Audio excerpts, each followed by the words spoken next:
Bienvenidos a la sesión de hoy, en este estudio que estamos haciendo acerca de la carta de los Colosenses, a los Colosenses. Hoy estamos en la mitad, ya vamos por la mitad de la carta. Vamos a estar viendo el capítulo número 3 de Colosenses. En las semanas anteriores estuvimos viendo cómo uno de los temas fundamentales en esta carta, Pablo pone un fundamento de cómo es esta nueva vida en Cristo, de quién es Jesús, de esa obra de Jesús. Y vamos a ver en este capítulo y el que sigue que hay una transición y ahora ya empieza a algo más práctico. Dice, bueno, ahora les voy a decir cómo se ve, cómo lo podemos usar todos estos conceptos. Y esto es importante, ¿verdad? Así que el título de la sesión de hoy se llama Vida nueva, vestimenta nueva. Así como el Señor nos dio en nuestro interior un cambio, hizo algo nuevo, también se tiene que ver reflejado en todos los días, en cómo nos vemos, cómo hablamos, cómo nos comportamos. Y ese es el énfasis de estos dos capítulos que siguen en la carta de los Colosenses. Así que hoy vamos a dividirlo en dos partes.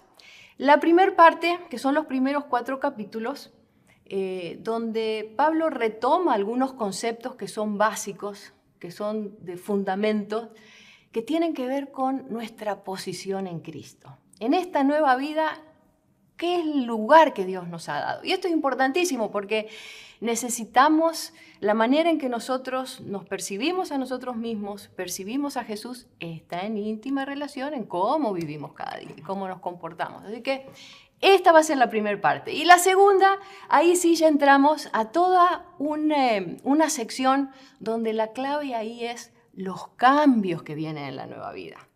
¿Cómo es que se realizan estos cambios? ¿Cuáles son las áreas que tengo que cambiar?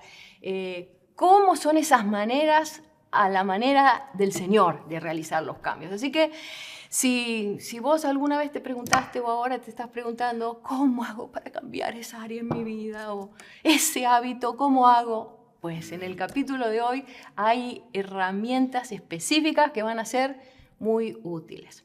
Así que bueno, sin más, hacia allá vamos. Hilda, qué bueno compartir con vos hoy. Feliz de estar aquí, feliz de estar compartiendo este tiempo contigo y esta sección donde vamos a hablar de algo que cuando se trata de lo natural a las mujeres nos encanta, ¿no es cierto? Revestirnos de algo nuevo. Entonces, esto es una manera de revestirse, pero interiormente, pero maravillosa. Y bueno, vamos empezando por los primeros 4 versículos de los que hablabas. Voy a leerlos. Ya que han sido resucitados a una vida nueva con Cristo, pongan la mira en las verdades del cielo, donde Cristo está sentado en el lugar de honor, a la derecha de Dios. Piensen en las cosas del cielo, no en las de la tierra, pues ustedes han muerto a esta vida y su verdadera vida está escondida con Cristo en Dios. Cuando Cristo, quien es la vida de ustedes, sea revelado a todo el mundo, ustedes participarán de toda su gloria. Y esta primera parte del versículo nos está hablando de nuestra posición. Si hemos muerto en Cristo. Y me encanta esta figura que está usando aquí Pablo porque está haciendo referencia también de alguna manera al bautismo, de lo que el bautismo viene a representar, lo que el bautismo simboliza, es ese sumergirnos en el agua y decir, estoy muerto con Cristo, pero salgo del agua a una vida en resurrección. No es que en el momento en que nos bautizamos es cuando muere ese viejo hombre. Eso lo hicimos, o eso sucedió en el momento en que recibimos a Jesucristo como Señor y Salvador, pero al salir de ahí, del agua, le estamos mostrando al mundo y le estamos mostrando al reino de los cielos y al reino de las tinieblas una manera de ejemplarizar exteriormente lo que sucedió interiormente. Y entonces quedé muerto con Cristo. Y si he resucitado con Cristo, entonces esa persona que se resucitó con Cristo, por decirlo así, ya no tiene por qué vivir como vivía la otra persona que yo era antes. La vieja yo, mi vieja naturaleza. Naturaleza, no la vieja voz.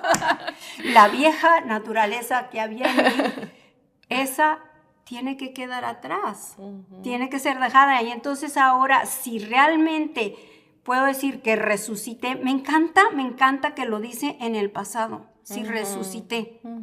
No si voy a resucitar, no, si resucité, entonces tiene que haber una consecuencia y esa consecuencia es la manera como ahora voy a vivir, las cosas que voy a dejar. Esta es mi nueva posición en Cristo. Ahí estoy con Él. Así es, así es. Y bueno, sigue diciendo el versículo que pongamos la mira en las cosas de arriba. Si ya resucité con Cristo, ¿por qué he de seguir viendo las cosas de la misma manera que las veía antes? Tengo que poner mi vista en las cosas celestiales. Tengo que poner mi vista en lo que es del Señor. Y entonces poder ver de la manera que el Señor ve nuestra vida aquí en la tierra para vivir aquí en la tierra de acuerdo a lo que Dios dice y como Dios quiere que vivamos aquí, mientras estamos aquí. Porque al final de cuentas de eso se trata.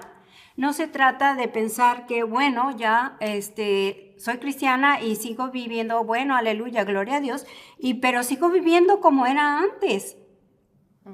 Tiene que haber una transformación, tiene que reflejarse Jesucristo a través de mi vida en ese cambio, en ese dejar vivir al nuevo hombre. Sí, y muchas veces esto se malinterpreta. Yo he participado en ocasiones donde vi de que hay gente que malinterpreta esto.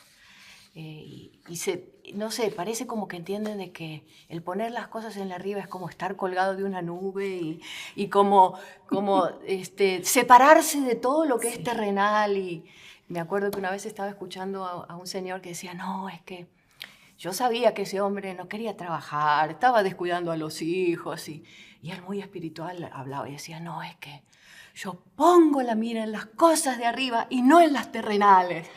Y yo dentro de mí decía, si Pablo lo escucha se va a levantar porque imagínate, nada que ver con lo que Pablo está queriendo decir aquí. No. El poner las cosas de arriba tiene que ver con el enfoque de mi vida.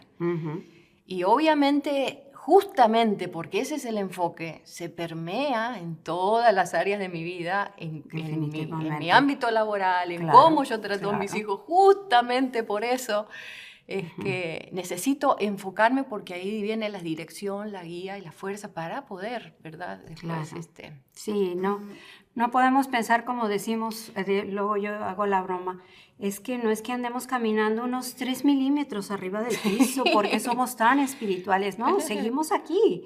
O sea, sigue habiendo carnita y seguimos aquí pegados y mientras estemos aquí, de este lado de la eternidad, bueno, hay que estar conscientes del mundo que nos rodea, ¿no? Y de vivir de una manera que, aunque sí alabe al Señor, sea una manera natural. Así es. No sobre espiritualizar las cosas. Ay. Buenísimo. Bueno, en otro concepto que acá aparece en esta parte, que creo que también es importante, usa la imagen de que, por un lado, de que fuimos resucitados con Cristo, pero también usa la imagen de que estamos escondidos con Cristo en Dios. Así es. Yo cuando leí esto me recordé de mi mamá desde pequeña, me explicó este versículo de una manera muy gráfica que se lo quiero compartir con ustedes. De qué, cómo entender de que mi vida, qué quiere decir que mi vida está escondida con Cristo en Dios. Y ella agarró un objeto pequeño y me dijo, mira, Viviana, nosotros somos una creación de Dios, pero lo que Jesús hace es de que la obra de Jesús nos esconde en Él. Y estamos escondidos con Cristo en Dios. Y eso, me decía, te tiene que dar una seguridad de que nada ni nadie te puede separar de Jesús. Como el versículo ese que dice, nada ni nada te puede separar del amor de Jesús. Y es importante que nosotros entendamos que lo que Jesús hizo nos da la posibilidad de escondernos con Jesús en Dios. Y eso nos protege, eso te da seguridad, eso te da la confianza de poder vivir, de decir, bueno, la vida nueva que tengo en Jesús, hay un vínculo con Él que nadie lo puede romper, ¿verdad? Que el Señor me lo ha dado. Así que qué importante es que cada día, cuando nosotros nos veamos, nos recordemos, pues yo tengo una nueva vida, yo resucité algo nuevo. Yo estoy escondido con Cristo en Dios. Mi enfoque, yo sé cuál es, ¿verdad? Estos son conceptos teológicos, pero fundamentales para que nosotros podamos vivir de esa manera que Jesús preparó para con nosotros. Y en base a eso es que se desprende todo lo que vamos a ver ahora. Porque ahora sí se pone Pablo sin pelos en la lengua y empieza a hablar muy concreto y muy específico, ¿verdad? Y nos va a dar unas listas ahí muy interesantes. Pero antes de ir a eso, quiero usar y desarrollar un poquitito más esta imagen que usa Pablo de lo que es la vestimenta. Claro. La vestimenta nos sirve a nosotros para identificar ciertas características de la identidad de la persona. Por ejemplo, puedes ver si alguien está yendo al colegio o si es un policía. De alguna manera te habla de la identidad de esa persona. Claro. De la misma manera, en la vida nueva hay cosas de nuestra identidad que se reflejan en lo exterior. Y hay cosas nuevas que tenemos que adquirir. Y aquí Pablo usa una imagen y vamos a ver algunos versículos que son claves. Vamos a ir al versículo 5. Voy a leer algunos versículos y después de ahí vamos a sacar algunos aspectos muy, muy prácticos. Creo que son joyas para motivarnos a cambiar a la manera del Señor. Y bueno, versículo 5a dice lo siguiente. Así que hagan morir las cosas pecaminosas y terrenales que acechan dentro de ustedes. Versículo 9 dice, y vístanse con la nueva naturaleza y se renovarán a medida que aprendan a conocer a su Creador y se parezcan más a Él. Unos versículos más atrás, más el 11b, dice, y esto es lo que importa, Él vive en nosotros. En estos versículos aquí hay un montón de riqueza, pero un concepto que yo creo que es clave, que podemos ver de aquí, es de que cada vez que nosotros queremos hacer un cambio, hay dos facetas. Algo tiene que ver con identificar algo que me tengo que sacar, pero esa es una primer parte. O sea, yo tengo que identificar qué área no corresponde con mi nueva vida. Pero va ligada de la mano con que hay algo que me tengo que vestir, hay algo nuevo que tengo que adquirir, o sea, van de la mano. Cierto. Yo me doy cuenta de que muchas veces a la hora de cambiar, uno está más enfocado en lo que uno quiere dejar de hacer. Quiero dejar ese hábito, quiero dejar de comerme las uñas, quiero dejar de tener compras compulsivas, y te enfocas tanto en lo que querés dejar, y en realidad es importante eso, pero tiene que ir de la mano con la otro lado, ¿no? De qué es lo nuevo que voy a hacer. Por ejemplo, si alguien tiene problemas con la mentira, ¿no? En vez de decir, voy a dejar de mentir, voy a dejar de mentir, voy a dejar de mentir, no, yo voy con la gracia del Señor a hablar la verdad. Exactamente. Ese tiene que ser mi enfoque. O sea, yo soy alguien que mi nueva identidad me permite y caminar en una vida hablando la verdad. Y ese tiene que ser nuestro enfoque. Entonces, creo que este es un concepto muy importante. Identificar qué es lo que tengo que dejar, pero a la vez identificar cuál es mi objetivo, cuál es el otro lado, cómo me voy a ver cuando con la ayuda del Señor cambie esta área, ¿no? Entonces, esto es algo muy práctico que vos podés hacer, podés pensar y decir cuáles son los dos lados de la moneda, ¿no? que voy a tener en cuenta. Y el otro concepto que creo que es clave aquí a la hora de cambiar, que tiene que ver con cuál es la fuente de poder en ese proceso para el cambio. O sea, ¿de dónde saco esa gracia, ese poder para poder realizar los cambios? Y que aquí lo dice clarito. dice, Él vive en vosotros. Eso tiene que ser una realidad. Para que realmente un cambio pueda ser permanente, pueda ser exitoso, necesitamos ese poder de Jesús en nosotros. Sí. Y esto a veces es un proceso, ¿no? Me encanta como dicen, el versículo 9 lo dice de esta manera, dice, y se van a renovar a medida que aprendan a conocer al Creador y se parezcan más a Él. Y ahí te da la clave. ¿Cómo es que se pueden producir estos cambios? Pues es en la medida de que voy conociendo y voy dejando de que Dios me transforme, y como consecuencia lo que va a suceder es que me voy a parecer más a Él, y como consecuencia estoy caminando en esa vida nueva. Definitivo. ¿Verdad? Hay gente que quieren tomar una ruta equivocada para el cambio y se frustran, claro. ¿Verdad?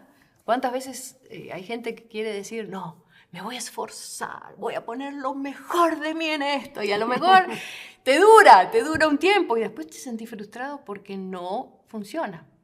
El esfuerzo personal sin ese poder que viene de Dios no puede cambiar. No puede cambiar realmente lo que hay adentro.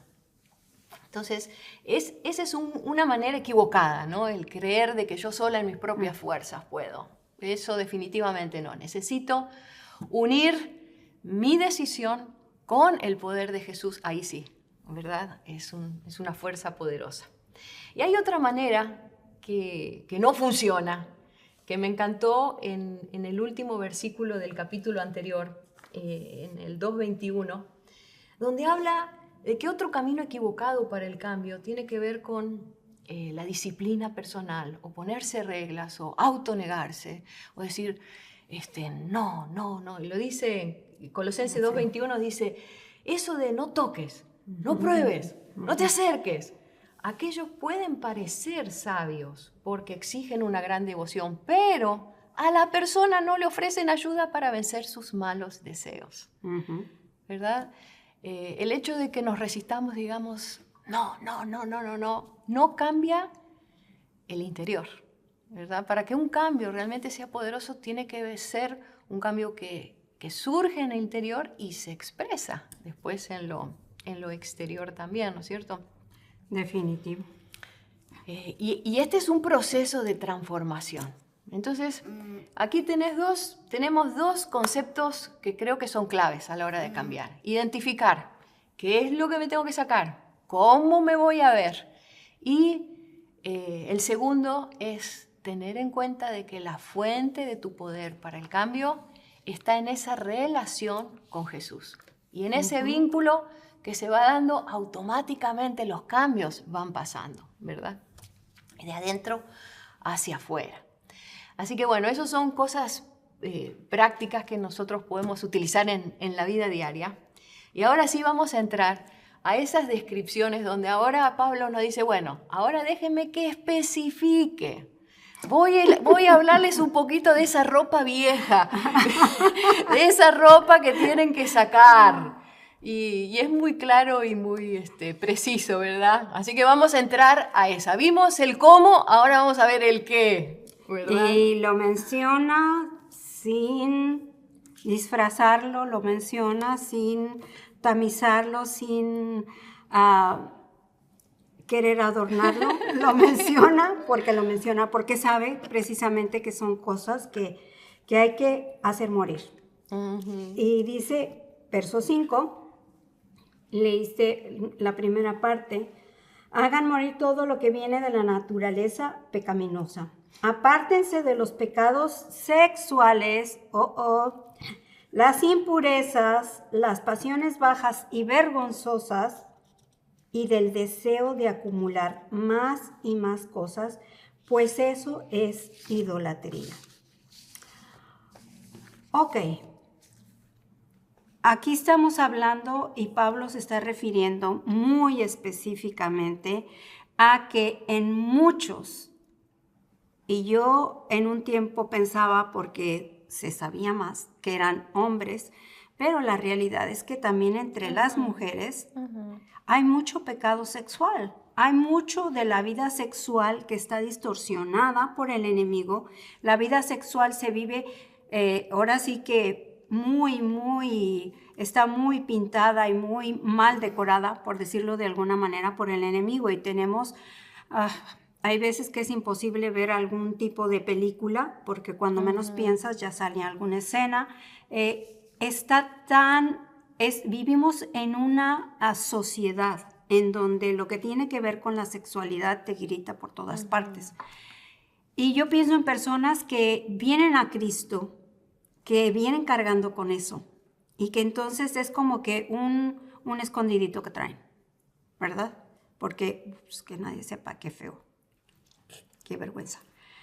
Pero Dios quiere tratar con eso, precisamente por todo lo que ya describió Vivi y todo lo que hemos estado hablando. Dios quiere que nos despojemos de eso, y como muy bien dijiste, no se trata de negarnos ni de hacerlo así en nuestras fuerzas, sino de dejar que en el Señor podamos despojarnos de esto.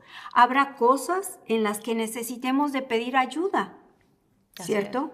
Hay cosas en las que no podemos despojarnos del todo por nosotros mismos, y precisamente para eso está la iglesia, para eso está el cuerpo de Cristo, para ayudarnos a despojarnos de cosas que han estado ahí por demasiado tiempo, que se han convertido en parte de la persona que somos, no de la persona que Cristo tenía en su corazón cuando nos formó.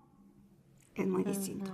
Y por eso Dios nos quiere despojar de eso, porque a final de cuentas lo que el Señor busca es que esa persona que Él tenía en su corazón cuando nos creó realmente surja y sea la persona que refleja a Cristo, en la que Cristo está ahí y está viviendo.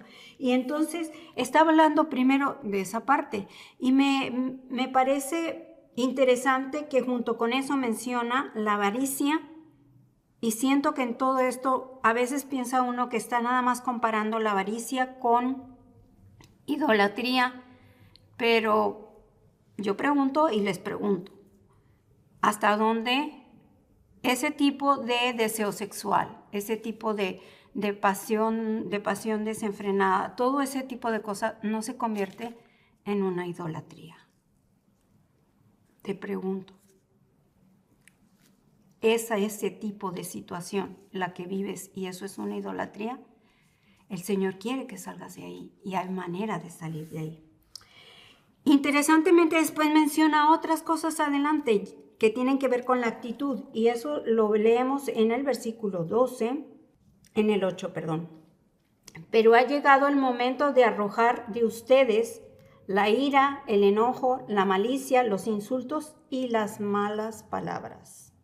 También dice, no se mientan unos a otros, ahora que ya murieron aquella antigua vida llena de vicios. Aquí está otra parte de la lista de lo que hay que quitarse.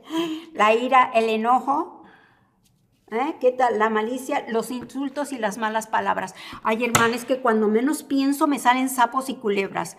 Hermana, usted tiene que dejar que eso realmente muera en usted.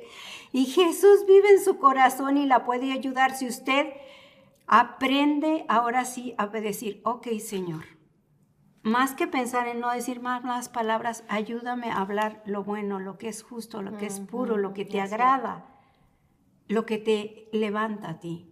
Y es una manera en la que podemos pensar en despojarnos de una lista un poquito o un muchito descriptiva. Así, muy descriptiva de lo que tenemos que quitarnos, despojarnos. Y como incluye todas las áreas de nuestra vida, ¿verdad? Porque a veces uno dice, no, la sexual. No, ahí también dice lo que hablas, es tan importante. O sea, es algo integral, ¿verdad? Completito, incluye todo nuestro ser. Y después, interesantemente, dice, bueno, ahora les menciono cómo se debería ver esta vestimenta nueva, qué colores tiene, cómo se ven. Y también menciona algunas cosas específicas a partir del versículo 12. Vamos a leer ahí. Dice, ustedes tienen que vestirse de una tierna compasión, de bondad, de humildad, de gentileza, de paciencia. Todas estas palabras, ¿a qué te recuerdan, Gilda? Al fruto del Espíritu, en nuestra vida. Al fruto del Espíritu, ¿verdad? Son las mismas que hacen referencia al fruto del Espíritu. Ahora, interesantemente, si son cosas que son del fruto del Espíritu, pero acá nos está diciendo, ustedes tienen que vestirse. Si bien es algo que produce el Espíritu, que vive en nosotros, pero eso no quiere decir que nosotros nos quedamos así, con los brazos cruzados, ¿no? O sea... Hazlo, Señor, tú hazlo todo. Hazlo a través de mí. Cámbiame completamente, yo me dejo cambiar. No, es el resultado de Él actuando en mí y en esa relación que yo tengo con Él, obviamente va a brotar todas estas características, ¿no? Después habla del vínculo con los demás, en relaciones con los demás, y dice, sean compasivos con las faltas de los demás. Perdonen a todo el que le ofenda. A lo mejor está diciendo, ¿y cómo lo hacemos, Señor? Y ahí Él dice, bueno, recuerden que el Señor los perdonó a ustedes, así que ustedes deben perdonar a otros. Versículo 14, sobre todo, vístanse de amor, lo cual nos une a todos en perfecta armonía. Acá menciona como que el amor es ese cinto que une todos los demás, ¿no? Y cómo necesitamos que el amor sea ese motor que mantiene, ¿verdad? Todas las relaciones y las interacciones con los demás. Versículo 16 dice, que el mensaje de Cristo con toda su riqueza llene sus vidas, enséñense y aconséjense unos a otros con toda la sabiduría. Canten con himnos y salmos, canciones espirituales a Dios con un corazón agradecido. Y yo lo que veo en esta parte que creo que es muy importante aquí es cómo en los procesos de cambio, como vos mencionabas antes, es importante esa interacción con otros, ¿verdad? Vos mencionabas, hay cosas que el Señor me va a dar la gracia, pero uno de los recursos que tenemos es el interactuar con otros. Acá dice, bueno, enséñense. Hay momentos donde yo te puedo enseñar, pero hay momentos donde vos me enseñás a mí. Hay momentos donde yo tengo elementos para aconsejar a otros y a lo mejor otros te aconsejan. Es como una interacción que enriquece y fortalece esos procesos de cambio. En el diseño de Dios es que cambiamos con la ayuda de Él, pero también cambiamos con la ayuda de otras personas cercanas. Definitivamente. Que Él pone, ¿verdad? Alrededor nuestro. Eso es importante. Qué importante vernos de esta manera, ¿no? Es decir, bueno, Dios ha depositado cosas en mí donde son útiles para otros. Y yo tengo que estar dispuesto y disponible a ser parte en el cambio de otra persona. Así es. Y eso es, y uno tiene que estar alerta y el Espíritu Santo nos va a ir guiando, ¿no? Pero uno tiene que tener la disposición también de decir, yo, así como hay momentos en donde necesito, también puedo ser muy útil para los procesos de transformación y de cambio en la vida de otras personas. Así que bueno, y después en el versículo 17 como que dice, bueno, tengo que ir cerrando el tema, porque podría seguir hablando, ¿no? Pero dice, y todo lo que hagan, todo lo que digan, háganlo como representantes del Señor Jesús. Como que está queriendo amarrar y diciendo, bueno, en realidad es en todas las facetas, que tiene que ver con lo que hablas, que tiene que ver con lo que te comportás. Y este es un principio que resume la ética cristiana. Que tiene que ver que como hijos de Dios, esto se aplica a todos los ámbitos de la conducta y no hay una ambivalencia entre mi vida religiosa, mi vida secular. No, somos uno. En los distintos ámbitos, la ética en mi manera de comportar tiene que ser la misma en todas las áreas de la vida, ¿no? No sé, me imagino que si Pablo estuviera ahorita, diría, bueno, acuérdense que son representantes del Señor cada vez que están mirando un video o cada vez que manden un texto. Acuérdense, háganlo como representantes. Ser conscientes de que estamos representando a alguien y que nuestra manera de ser y de actuar tiene que ser coherente. No existe una espiritualidad donde hablas muy bien, donde conoces mucho, pero tu vida no lo demuestra, tu teléfono no lo no lo demuestra, ¿verdad? Ujú. Justamente la vida nueva que Jesús nos da es ese caminar y ese crecer de manera integral, donde es un proceso de santificación, ¿verdad? La Biblia habla. Completamente. Es un proceso donde nos vamos pareciendo más a Jesús y que es la aventura de la vida cristiana, ¿no? Que el Señor nos da las herramientas, nos pone en un ambiente donde nos da los recursos y nos tenemos que poner de acuerdo con Él para caminar en esto. Pero después, interesantemente, dice, como que me olvidé de algo muy importante. No puedo dejar pasar y vuelve otra vez con una sección que otra vez habla específicamente de un tema que tiene que ver con la vida familiar y la vida laboral. Como diciendo, hey, esto es importante. Y Gilda, nos vas a ayudar en esos Sí, con mucho gusto. aspectos. Me quedé pensando, ahorita que decías, en cómo muchas veces la falta de coherencia. Lo Sí, retomo un poquito sí. porque me llegó Sí. a pensar en cómo el hecho de que yo comparta de Jesucristo y hable del Jesucristo y hasta diga aleluya y cosas así, amén, no porque esté mal, pero no hay coherencia entre lo que sale de mi boca y ciertas actitudes mías, o como dijo muy bien Vivi, lo que está en mi celular. Entonces, la gente que nos está mirando alrededor puede pensar, ¿y dónde está el Cristo, verdad? Del cual ella habla tanto o él habla tanto. Así es. Pero creo que si en un lugar debe de empezar a mostrarse ese Cristo que vive en nuestro interior, empieza con los más cercanos. Con los más cercanos.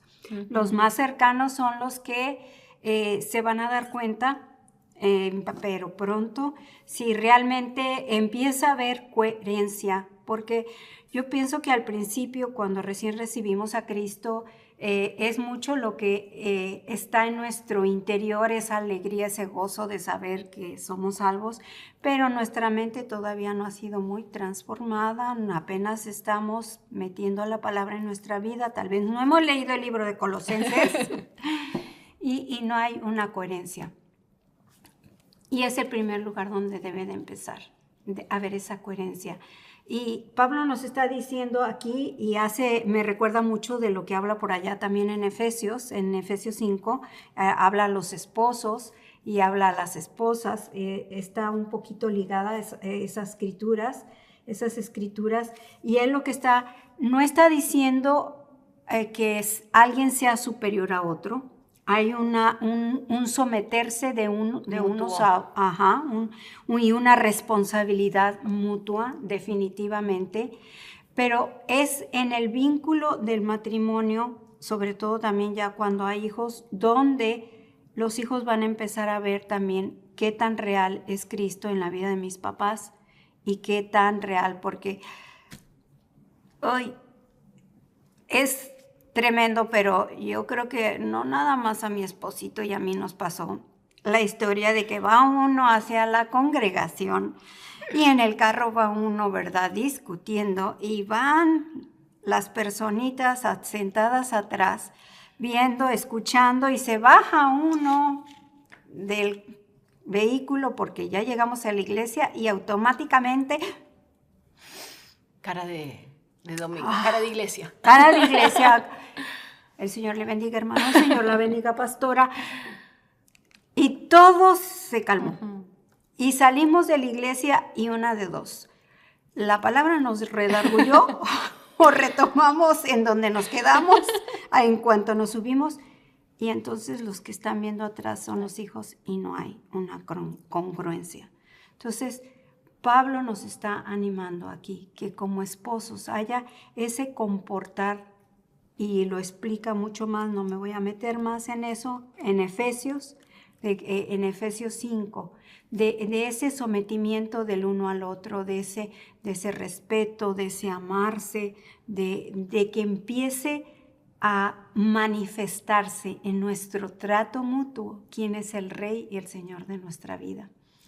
Y luego se dirige al matrimonio como padres y lo primero que dice es, no hagan enojar a los hijos.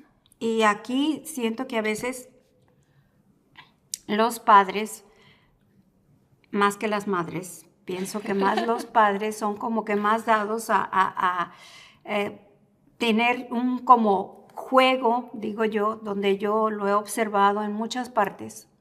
Lo observé en mi propia casa hace muchísimos años, donde es como un juego, pero en realidad no hay que cuidar de que en ese juego no se esté lastimando la identidad del hijo, porque entonces si lo fastidiamos al punto que lo desesperamos, no nos damos cuenta, pero pudiéramos estar sembrando una semilla equivocada que en un futuro nos podrá dar un fruto que duela nuestro corazón. ¿Y a qué me estoy refiriendo?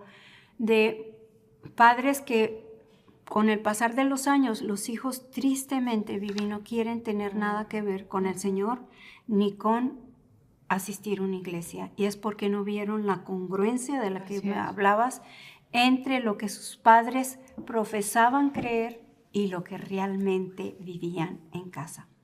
Lo último que menciona Pablo en cuanto a este tipo de relaciones, la de amos y siervos. Y bueno, ahora podríamos decirlo, gracias a Dios, más en el sentido de jefes o de trabajo y de trabajadores.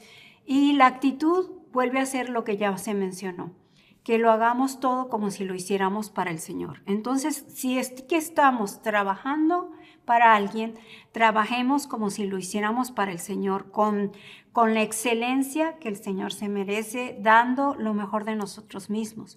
Pero si somos afortunados y tenemos personas bajo nuestra dirección o trabajan para nosotros, que de la igual manera lo hagamos de manera que honremos al Señor, lo hagamos con justicia, lo hagamos con rectitud, de tal manera que si tuviéramos un empleado que no es creyente, pueda ver a Cristo en nuestro trato hacia ellos. Y eso es una gran bendición cuando puedes ver eso. Así es.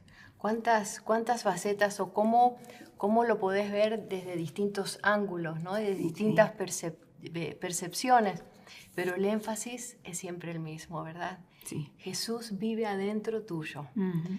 Y si Él vive adentro tuyo, Él se va a expresar en tu vida y es posible el cambio.